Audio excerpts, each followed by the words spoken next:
Well, the Mets lost him. Edwin Diaz is signing with the Los Angeles Dodgers.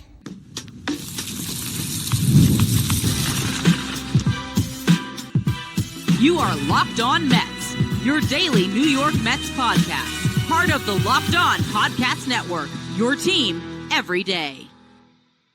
Hello to all you amazing Mets fans. You're listening to Locked On Mets, part of the Locked On Podcast Network, your team every day. Thank you for making Locked On Mets your first listen every day, and thank you for making Locked On the #1 sports podcast network. On today's bonus breaking news edition of Locked On Mets, we got to talk about Edwin Diaz signing with the Dodgers. I'll break down the deal in the first segment. In the second segment, I'll talk about what's next for the Mets, building out their bullpen. Then in the final segment, we'll touch on Kyle Schwarber signing with the Phillies. Before we get to any of that, though, I'm your host, Finkelstein. I've been covering the New York Mets on this show since the 2019 season. This is the #1 daily podcast on the New York Mets. If you want to find any of my written work, you can do so over at justbaseball.com, where I work as the editor-in-chief. Today's episode is brought to you by FanDuel. Right now, new customers can bet just $5, and if your bet wins, you're going to get $300 in bonus bets to use across the app. Download FanDuel today. Wow. Edwin Diaz is a Dodger. Now, if Diaz was going to sign anywhere else, the Dodgers were the team I was the most concerned with. I didn't necessarily expect him to sign with the Blue Jays unless they came over the top with a 5-year deal. The Dodgers were always the team that was lurking because what do they need? Just their bullpen. Their starting rotation set. I mean, sure, the Dodgers could get greedy if they wanted to. They had the prospects to trade for Tarek Skubal. They could, but they don't have to. They got Snell, they got Yamamoto, they got Glass now. There were some reports that they're actually shopping Glass now, maybe because they want to trade for somebody else, who knows, or sign somebody else. But regardless, between those names I mentioned, Roki Sasaki, all the different young pitchers, Emmett Sheehan, I mean, they just have an embarrassment of riches when it comes to starting pitching, and their lineup is pretty set. So there was one area of need, the bullpen, and of course they were going to set their sights to the best reliever available, and that was Edwin Diaz. Edwin Diaz is signing a 3-year, $69 million deal with the Dodgers, and here's the part that I think frustrates Mets fans. It's a 3-year deal. The Mets were always saying that they didn't want to go beyond 3 years. The market kind of spoke to them on that they were correct on that, because no team went beyond 3 years for Edwin Diaz. But one team went to $23 million per, and from everything I've seen so far, there are no deferrals in this contract. This is just $69 million straight, $23 million per season for Edwin Diaz, setting a new benchmark for relievers. The highest AAV ever was actually Josh Hader's deal, because Edwin Diaz's 5-year, $102 million deal with the Mets had a bunch of deferrals in it, which took the present-day value down a peg, so it actually came in a little bit under what Josh Hader got with the Astros, where he makes $19 million per. Edwin Diaz blows that out of the water with $23 million per, because you don't see relievers get paid like this. This is starting pitcher money that Edwin Diaz is getting.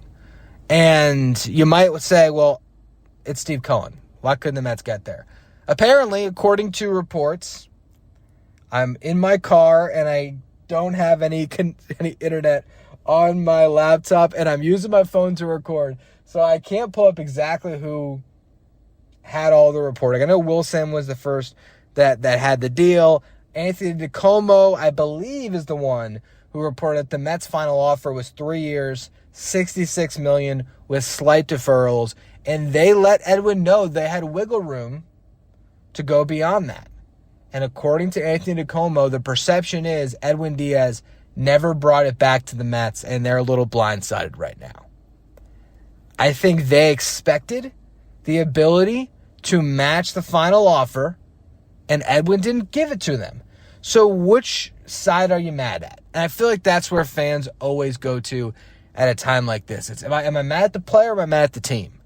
And I think more often than not, we get mad at the team when it was the player's decision. Not to defend the team, because personally, I don't see the harm in going to a 4-year deal, right? Go to a 4-year deal. You don't want to go to 5, fine. Would 4 years, 80 have gotten it done? That's $11 million more guaranteed. 4 years, 84 million have got it done. I mean, if you tack on an extra year, the AAV is going to come down. If you were comfortable going to 22 million per with deferrals, why couldn't you take that exact same contract, give them a 4th year, and roll? That part I can understand getting frustrated with. Just the apprehension to go longer term. At the same time, though, you're also protecting yourself against potential mistakes. It's a really tough game to play right now of who to get mad at. Because, again, every right to be pissed off that the Mets just didn't do whatever it took to get Edwin Diaz to come back. If you had Edwin Diaz and Devin Williams in your bullpen, you were set. You were set at the back end with 2 of the best closers in baseball. And we'll talk about Devin Williams probably more in the next segment, because I don't think that this is as much of a step back as fans are assuming. I think that Devin Williams is a lot closer to Edwin Diaz than people are giving him credit for. But I wanted both of them in Mets uniforms next year. Both of them working together at the back end of that bullpen, because Edwin Diaz, throughout pretty much his entire Mets tenure, was always dealing with a lack of viable setup men bridging the gap to him. So I didn't want Devin Williams to have that same problem, which now we'll see if the Mets can reinvest that $22 million they're about to spend on Edwin Diaz and invest it the right way so that they could build that bridge to Devin Williams. But honestly, when it comes down to the difference between those pitchers, I don't think it's that drastic, but having both was really going to give you something special, and that's gone now. And instead, you're left with Devin Williams, and it's a perceived step back, even if it isn't in actuality that much of a step back. I'm sure in the front office, they don't think that it's that much of a step back, but still, it hurts. It's the perception of the deal, too. It's the fact that he goes to the Dodgers. The Goliath that you're chasing, the team that's at the mountaintop that you're going to have to get past. Now you have to get past Edwin Diaz. You could be sitting in a great spot in a series and Edwin Diaz can be the guy that is the game changer. Or you could be trying to claw your way back into an NLCS and you're in Game 7 and you're down by a run, and who's waiting for you in the 9th? Edwin Diaz. Did a good job not cursing there. But Edwin Diaz didn't come back to the Mets. How do we know the Mets would not have said, oh, you got a 3-year, $69 million deal with no deferrals from the Dodgers? We will do that too. He did not give the Mets that option. Because who knows? Maybe when you actually start to get those meetings from the Dodgers, when you start to envision yourself pitching in LA, great place to live, pretty much a guaranteed chance at a ring or multiple rings across a 3-year deal. Yeah, Edwin Diaz is always going to be a great Met, but if you want to win a World Series and you want to get paid more than anywhere else, the Dodgers aren't a bad option. I think it goes both ways here. There's responsibility on every side of it. Edwin Diaz could have came back to the Mets and they probably match it. And this never happens. So in that sense, this is on Edwin. It was his decision. He's a free agent, has every right to do whatever he wants. But he chose to leave. The Mets, it's not like they were incredibly far off with their offer. It's $1 million of difference per year. $1 million. And they said they had wiggle room, so they could have got there. Now, maybe he didn't like the approach from the Mets. Maybe he didn't feel the love from the Mets like he did from the Dodgers. Maybe he didn't like that they signed Devin Williams before they signed him. And they maybe prioritized somebody else. But at the same time, aren't you glad they did? Because imagine they didn't sign Devin Williams first.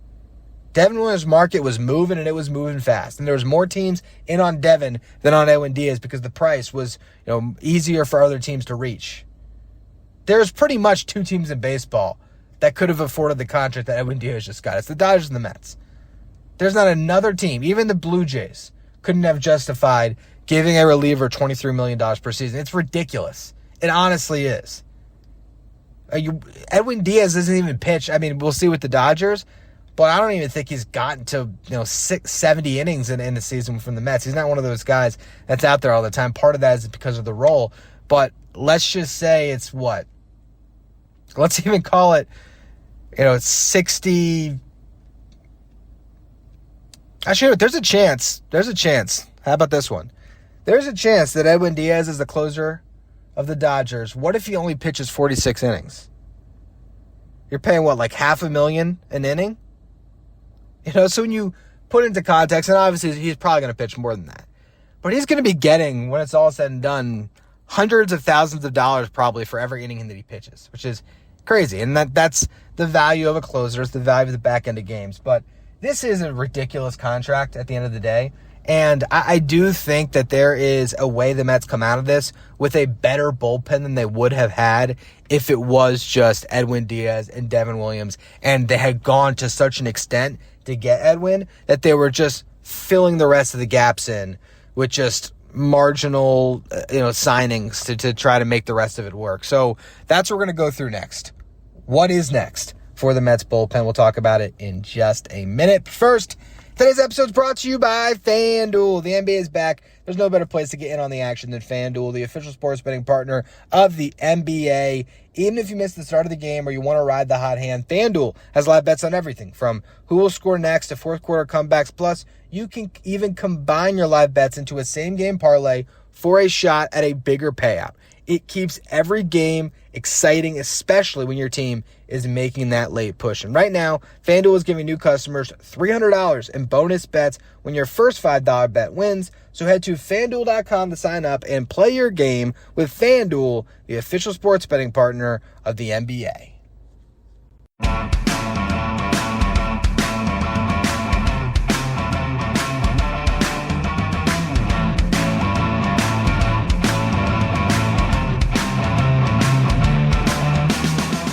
Thank you for making Locked On Mets your first listen every day, and thank you for making Locked On the #1 sports podcast network. You already live your team every day. Now take it up a level and go ad-free. Join the Everydayer Club today and get Locked On Mets with no interruptions.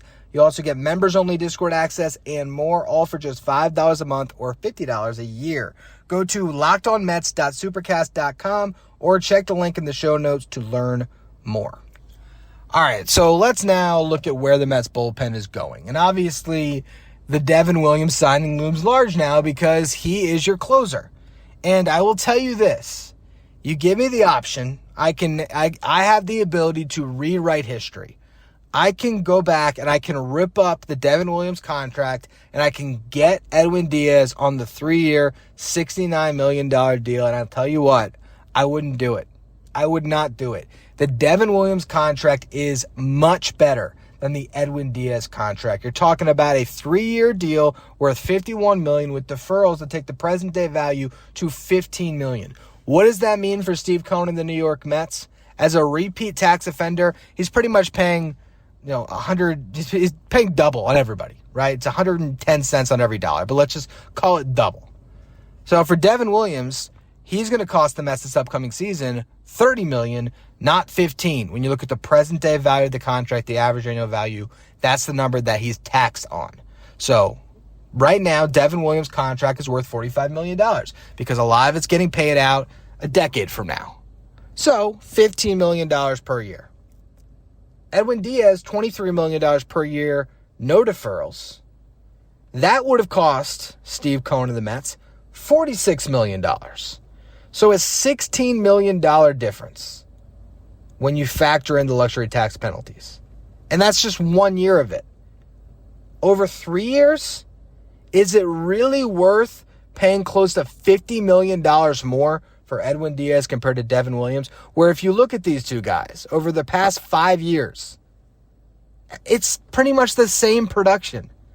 Now, Edwin Diaz was much better last season. I get it. And Devin Williams, his first year in New York was bad. But it just makes me laugh that so many Mets fans who are living in recency bias are looking at Devin Williams looking at his ERA this past season and saying, we can't possibly get this guy who can't pitch in New York. We have to get Edwin Diaz because he's always been able to pitch in New York, ignoring the fact that Edwin Diaz's first season with the Mets was a train wreck. A train wreck. Worse than Devin Williams by a large margin because at the end of the 2019 season, Edwin Diaz couldn't pitch in the 7th inning, much less the 9th. It was Seth Lugo and Justin Wilson, if memory serves. But Edwin Diaz, every time he pitched, he was giving up a home run. Now it was the juice ball season and everything else, but you could see it. He just could not handle New York. 2020 comes around, doesn't have to see fans, has a good year. 2021, an okay season. It was good, but it wasn't great. 2022, best reliever in baseball. 2023, out last year because of the knee injury. 2024, a good season, and he was really good in that playoff run. Then you get to 2025, he was elite again. But Devin Williams, outside of this past season, has largely been elite. So to put yourself in this position where you are paying a reliever $23 million per season, when you had the avenue to buy low on Devin Williams instead of buying high on Edwin Diaz. And if your front office comes to the analysis or comes to the conclusion through your analysis that these guys are pretty much the same pitcher, they're going to give you close to the same results. Devin Williams is the contract you signed, knowing that you could still potentially get Edwin Diaz, and that didn't work out. But you know what? Now you have a lot more money to play with to build out your bullpen. And it's just going to be interesting to see what the Mets do with it. Again, I would prefer the Devin Williams contract to the Edwin Diaz contract. I'd rather have both, but it's not my money to spend. And as much as we can all say, it's Steve Cohen, who cares? It's Steve Cohen, who cares? The Mets have had a very consistent payroll the last 3 years. You're talking about $340 million is their sweet spot. That's where they've been. Year over year over year. Well, if that is where they're at, or that's where they need to get to, and they're currently sitting at about $275 million, if you give almost a third of what you have to Edwin Diaz, well, now what's left for the other guys? I know the Mets can go beyond it. I know that penny pinching for Steve Cohen is ridiculous. I understand the frustration. To me, I just get back to the point of Edwin Diaz chose the Dodgers. But the Mets did not get caught with their pants down because they got Devin Williams beforehand. So they have a closer. They're good. They have to get some setup men. And they have $22 million that they're about to give Edwin Diaz that they can spread around. And so the question then becomes, what do they do next? Because if they go out and for that same amount of money that the Dodgers spent, for the $23 million, if they get Robert Suarez and they trade for Trevor McGill, their bullpen's going to be better than if they just got Edwin Diaz. Because it's 3 arms, not 2. You just have to trust the front office now to figure out the back end of the bullpen. And to find a couple setup men that make sense. Whether that is now being the team that spends on Suarez, though I think the Blue Jays will still be in the market for that one. So I don't think that they're just the only team in on it as the other finalists for Edwin Diaz, that now they just get handed the Robert Suarez consolation prize. I don't think that's going to be that easy. And I don't even know if that's the best way to spend your money, honestly. I could make an argument you'd be better off signing Tyler Rogers and trading for Trevor McGill. But the Mets have their work cut out for them. There's no doubt about it. I mean, I'm not going to say that this is not a loss. It's a loss. It's a big one. Edwin Diaz was a huge part of the Mets, and he had a chance, when you talk about legacy, to go down as the best Mets closer ever. I don't even know who that is. I don't know if you say John Franco. I don't know. I don't know where people put that recognition. I don't know who gets that honor. Is it Jesse Orasco because of 86? I don't know. The legacy side of stuff, it is getting tired, and it's getting frustrating as a fan because the sentimentality of it, you want to see Edwin Diaz stay in a Mets uniform, close big games in the World Series as a Met. You want to see Brandon Nimmo get to finish off his career in number 9, getting the rafters. But at the end of the day, the only thing that you ultimately care about is getting that World Series and finally seeing the Mets win it all at their 40 years, then you know what? Trust the guy that's getting paid to do the job. Trust the team that is assembled that is some of the most well-respected baseball minds that we have.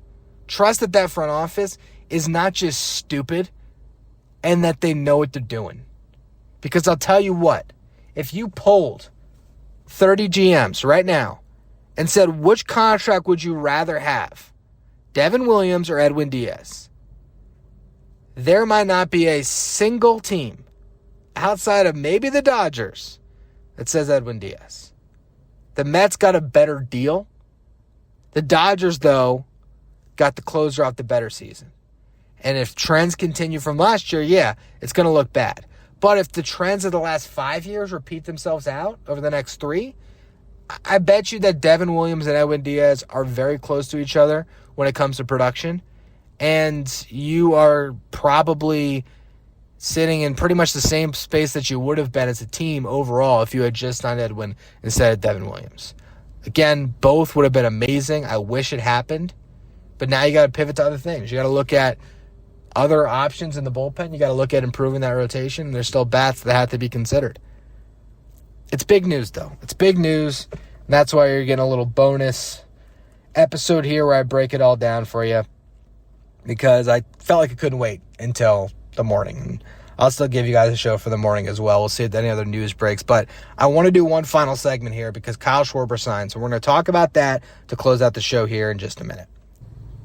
The World Cup is coming back to North America for the first time since 1994. And with 48 teams for the first time ever, it's going to be massive. But let's be honest, getting tickets is usually the hardest part. That's why Game Time is clutch. The Game Time app finally gives fans a real advantage when it comes to snagging seats. With Game Time, you can track price drops in real time and get alerts when great seats open up, and you can buy tickets the moment they hit the app. It puts the power back in your hands and makes going to the World Cup realistic instead of impossible. All you're going to do is you're going to pick a game, tap a section, and you can have your ticket locked in within minutes. No confusion, no hunting through the fine print. Plus, prices include fees up front, which I love. So you're not going to get that last-second surprise at checkout. And you can set alerts for teams and matches to make it easy to grab tickets the moment they drop instead of missing out. Take the guesswork out of buying World Cup tickets and every match, every concert, or event with Game Time by downloading the Game Time app. Create an account. Use the code LOCKEDONMLB for $20 off your first purchase. Terms apply. Again, download the app, make an account, and use the code LOCKEDONMLB for $20 off. Swipe, tap, ticket, go. Game Time.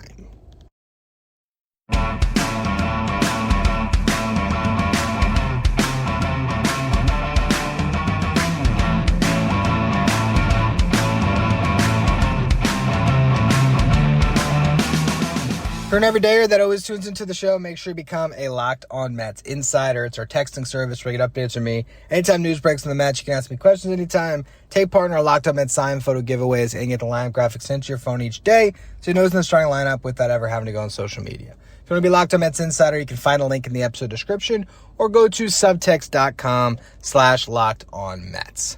Last little bit of news in this show. Kyle Schwarber re-signs with the Phillies. 5 years, $150 million. Wow. I'm pretty sure for just baseball, I had Schwarber, I want to say 4 for 120. Or maybe I had like 3 for... I certainly am getting 5 years. Let's just start there. So, a incredible deal by Philly. Apparently, the Mets offer, according to Michael Marino, regardless, he's reporting that the Mets had a 3-year, $120 million deal on the table for Schwarber, which would have been $40 million per. If that's the case, can you just sign Pete Alonso and stop messing around? That's my ultimate thing through all of this. Give the fans a bone. It's okay to do it. Get them off your back and just sign Pete Alonso. Just do it. If you were going to give Schwarber $40 million per, you can give Pete Alonso $30 million per. Give him 4 for 120 and call it a day. I feel like he takes that. If he doesn't, go to a 5th year, take the AAV down. But if that reporting is true, and they really did offer Schwarber $120 million over 3 years, that's just crazy. It's hard to connect everything. It's hard to connect the Diaz contract. Not that it's different markets entirely, but just like, why were they so keen to go that far in on Schwarber unless it was just to drive up the price for Philly? But I don't know. It's crazy. It's crazy if that's true. If they really offered $40 million per over 3 years, then to me there's absolutely no excuse not to sign Pete Alonso. Unless you just drastically value Schwarber more. But I get that Schwarber had a better season. I get that. He plays in a different ballpark than Pete Alonso. Not that that accounts for all 56 of the home runs that he hit. But it helps. If Pete Alonso was in Citizens Bank, he'd be hitting more home runs. I look at the batted ball data. I don't see a drastic difference. Pete Alonso is going to actually hit for a higher average. Schwarber's going to get on base at a higher clip. Neither is going to play defense. Pete Alonso will play bad defense at first. Schwarber, no defense at all. But if you're that in on Schwarber, you got to sign Pete. And part of me just thinks that this was driving up the price on Schwarber. And the Phillies went to 5 for $150 for a 33-year-old. So, I mean, it is what it is on that one. But it's just interesting. The Mets sort of need a move now. And I don't think it's just to satisfy fans. I mean, that would be nice and would go a long way. But I don't know. They need to make sure they don't miss too much more. Because they missed on Edwin Diaz. They did. You know, they clearly wanted him, and they weren't able to get the deal done. If they put 3 for 66 on the table, so $66 million, $22 million per, regardless of the deferrals. If they put that contract on the table, they were not signing Devin Williams and then just sort of waiting it out on Edwin and not really being aggressive and just letting it pass by. They tried. They did try. They really, if they did give that 3 for $120 deal to Schwarber, that offer, they really did put a full court press to steal Schwarber from the Phillies. So now what do? Diaz went somewhere else. Schwarber returned to Philly. So what's the next priority? Is there time? Pete Alonso still in Orlando? You want to meet with Pete? And get a little something done? How about that? You're going to sign Robert Suarez? You're going to trade for Freddie Peralta and Trevor McGill in the same deal? What are you going to do? Because if you come out of the winter meetings and you don't make any other moves, Mets fans are not going to be happy. That's going to be all, though, for this little bonus edition of Locked On Mets. I'm going to try to get this thing up here pretty soon so that you guys hopefully can have this for your drive home, for those of you listening to the show on your commute. And have something for your morning drive tomorrow. I'll do some type of a show. If there's more news, that's obviously the ideal thing to react to. But if not, I'm sure there's plenty of other ways we can cover this on tomorrow's show. I appreciate all of you for tuning in. Make sure you follow, rate, and review wherever you get your podcasts. Hit that subscribe button if you are watching on YouTube. Thank you for making Locked On Mets your first listen every day. And thank you for making Locked On the #1 sports podcast network.